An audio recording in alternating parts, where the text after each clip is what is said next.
Okay guys, so in this video, I want to talk about how we can make edits to props, i.e. weapons and shields in AssetEditor. Now, in a lot of ways, it works the same as you would editing characters, but there's a few differences. First of all, if you notice any character, they have a pivot point of 0, 0, 0, and you might wonder, what's that for? Well, that's going to be for props, because props all have their own unique um, pivot points. It's kind of weird how many different pivot points they have, but they do. So we need to talk about how we deal with that. Now, if you take a look at the animation of weapons and such is linked to the animation of whatever they are, attached to. So it's going to use whatever animation Ungrim is using currently. And the only thing to be aware of is that their connection point, i.e. their attached tos here, the prop locations, determines where on the body they're going to be attached during certain points of the animation. So since this is a two-handed animation, if we were to get like, let's say a one-handed sword, okay, or really anything for that matter. Let's take a look at props here of some chaos. Let's grab a, um, okay, there we go. Let's get a sword, right? Chaos Lord sword. Now, currently it's not animating at all. If we right click and make it editable, we can attach it to a point, let's say prop 0. Now, there's nothing that says a one-handed weapon can't attach to prop 0. It's just that it might not really look good. I mean, he's holding the blade, but who knows? Maybe that's what you want, right? Maybe you want to go with something like that. Well, then that's fine.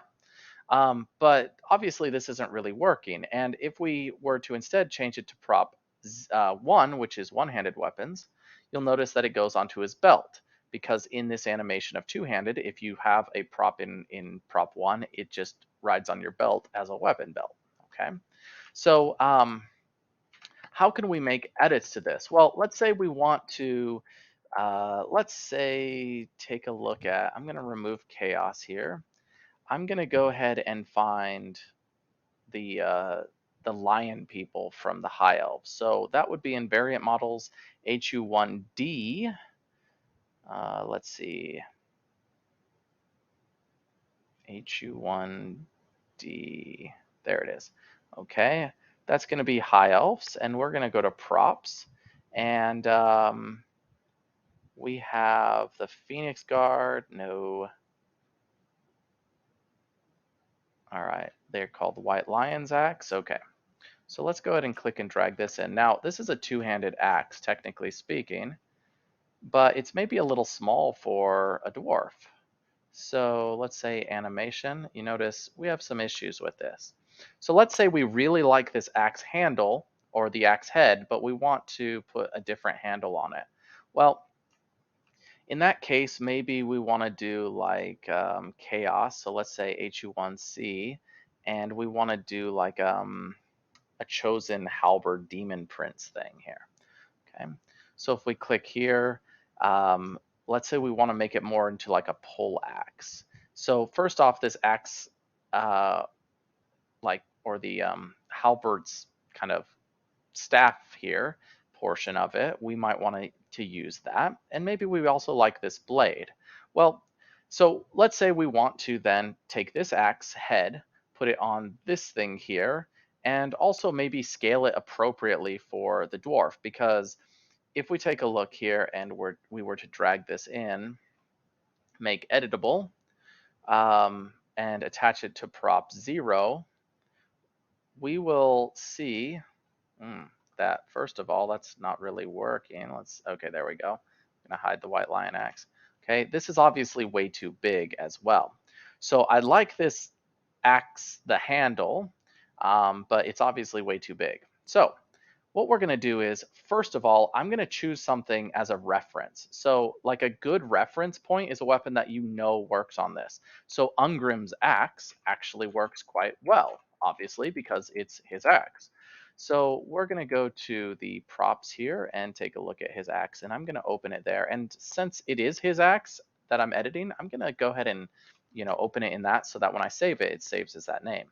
So this is just a reference though. I don't really need it for anything other than a reference point so that I know kind of how long to make the shaft here and kind of where everything works. So now I'm going to go to the white lion. So that's HU1D, white lion X. I'm going to drag this in. And I'm also going to go to the chaos like halberd guys weapon. So that was in HU1C props, and that was the um, halberd demon prince. Okay, so I'm going to click and drag that in as well. Okay, so what we're going to do now that we've dragged those in is I'm going to right click, make editable, right click, make editable. So the first thing we want to do is we want to mess with the pivot. So I have Ungrim's pivot point is already good. If we take a look at the White Lion's pivot point, you'll notice it's different, and the Chosen's pivot point is also different, and also different in a weird way. It's off to the side as well. That's kind of interesting. So what we're going to do is we're going to take the one that we like, Ungrim's axe. We know its pivot works well, and we're going to copy it to all meshes. We want to do that first before we shift these around because the shifting won't be in the appropriate position unless we do that. So now that we have that, what we want to do is we're going to take Chosen here, and I'm going to just shrink this down, but delete the things I don't want. So I'm going to split this up, and I'm going to get rid of that head. I like the spear point here, and everything else is okay. Let's see, those 2 points here. I'm going to reattach everything here. Let's see what that is. Okay, so that works all right. I kind of want this all to stay like the same scale as it already is, so I don't want to mess with this too much. Um, but obviously the halberd here is much too large. I'm actually going to reconnect it though, so we have this again as reference. Okay, so I'm going to do the same thing with the white lines, delete the parts I don't want. So I'm going to split it up. That's interesting. The split up here is most of it. It's just the little bit there. So that's okay.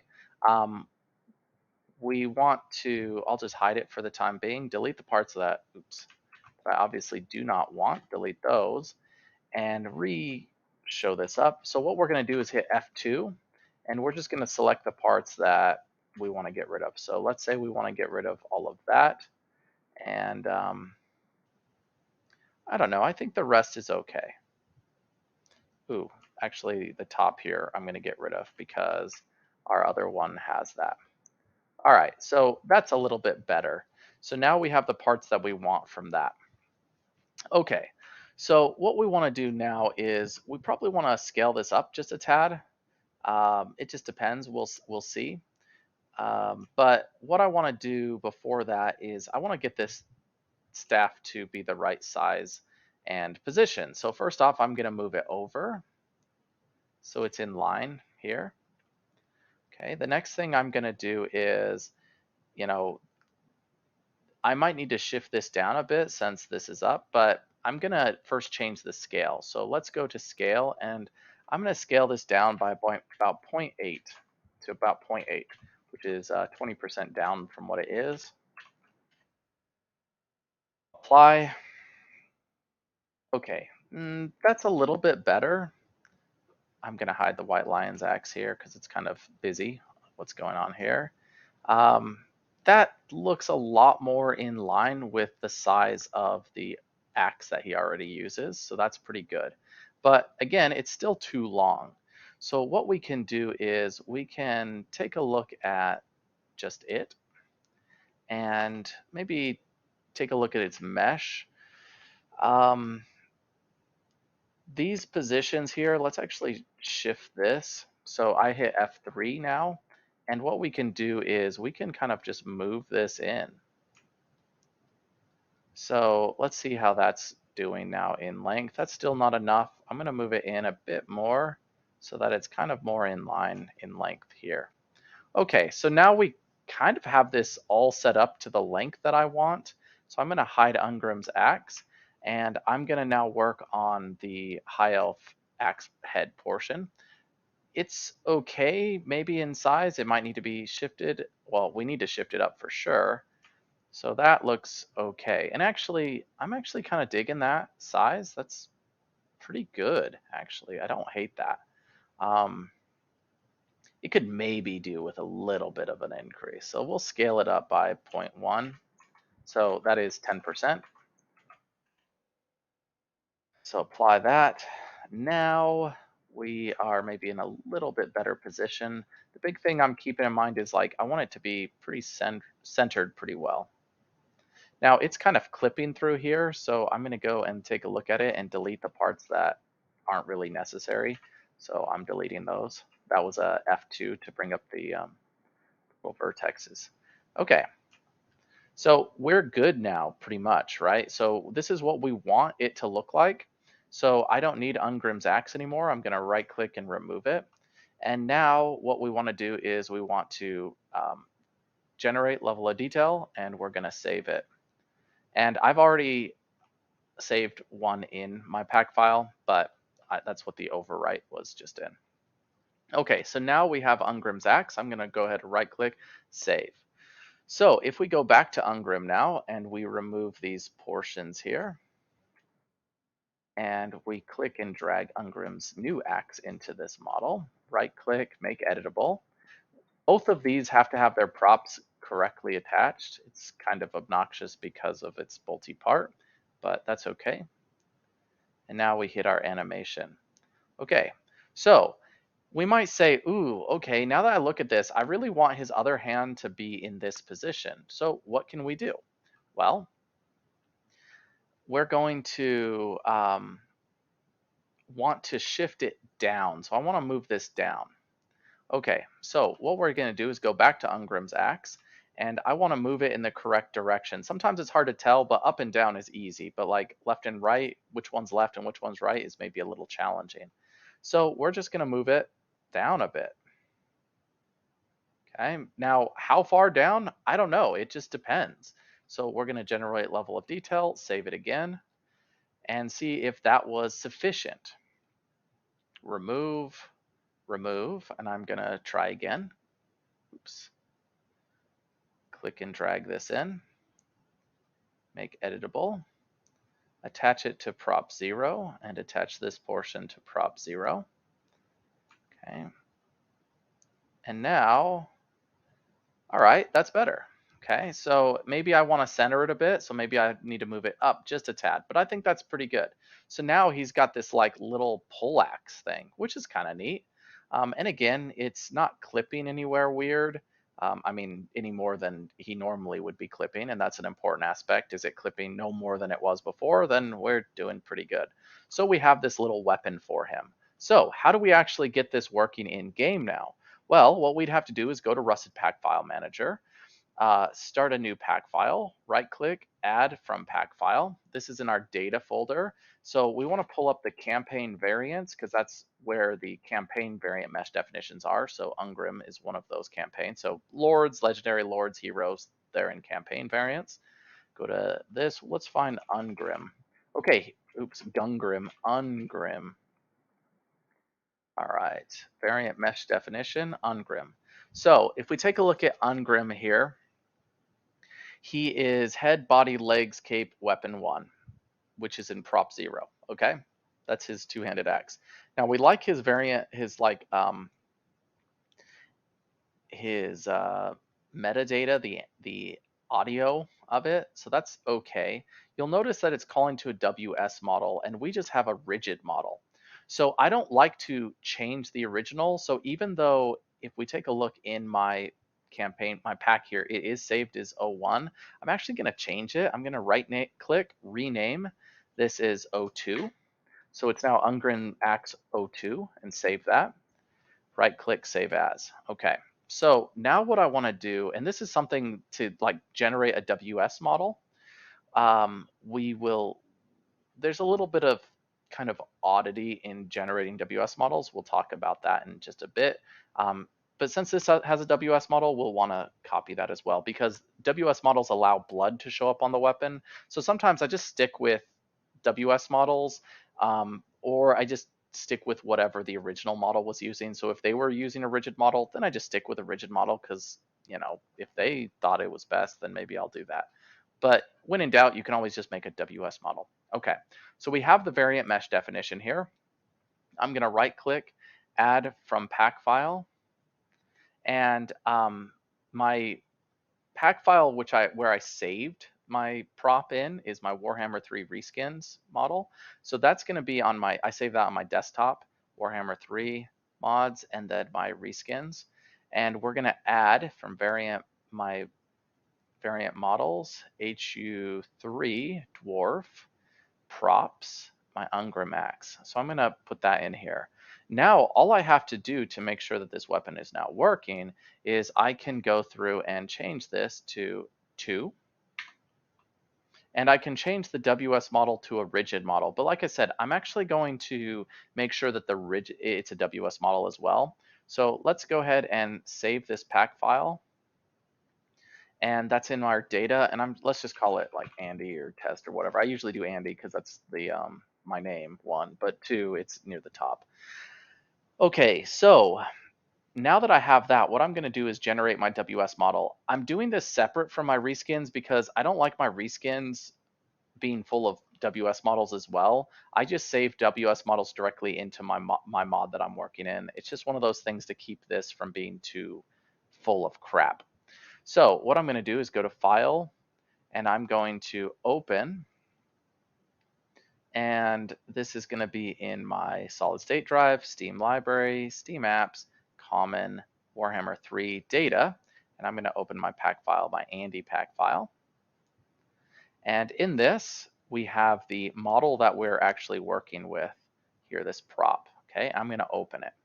Now, I sometimes have issues with the WS model saving correctly. So what I do is I generate level of detail and I save it again. So I have closed out completely out of it, and then I reopen it, generate, save. Now I'm going to say Tools, Generate WS Model,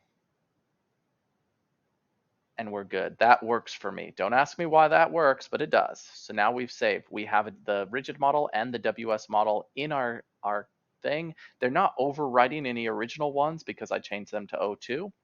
And so now what we can do is in our game here, it is already calling to WS model in this mod here, but if we needed to change anything, we would open our pack file again. So open recent, nope, open pack file again, Andy, okay.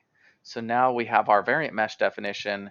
It's calling to our Ax2 WS model, and if you notice, we have our Ax2 WS model and our rigid model there, in case we want to ever go to a rigid model as well, but we do need that rigid model in because the WS model calls to it.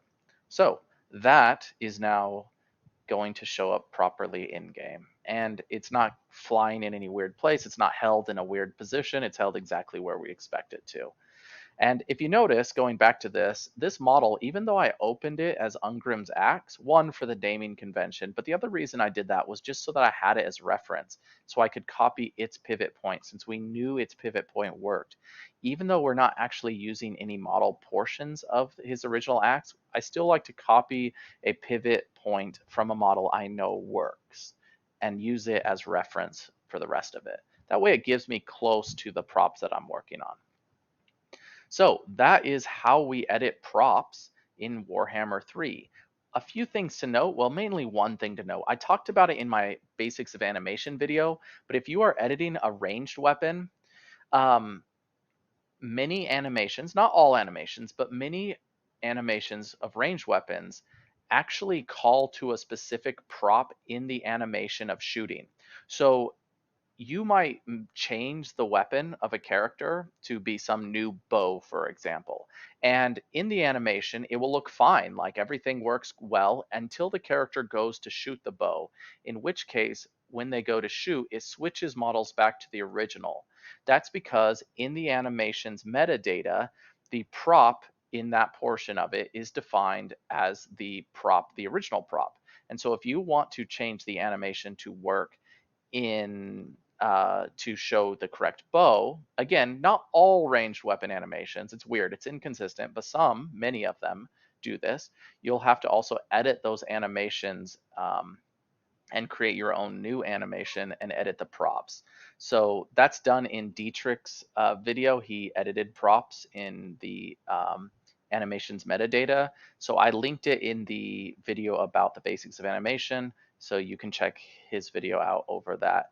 In fact, originally he asked me for help a long time ago when he was getting into modding a ranged weapon, and he's the only reason I actually even knew about that, because I've never edited ranged weapons. So big ups to Dietrich there on figuring that out. Anyway, thanks for watching.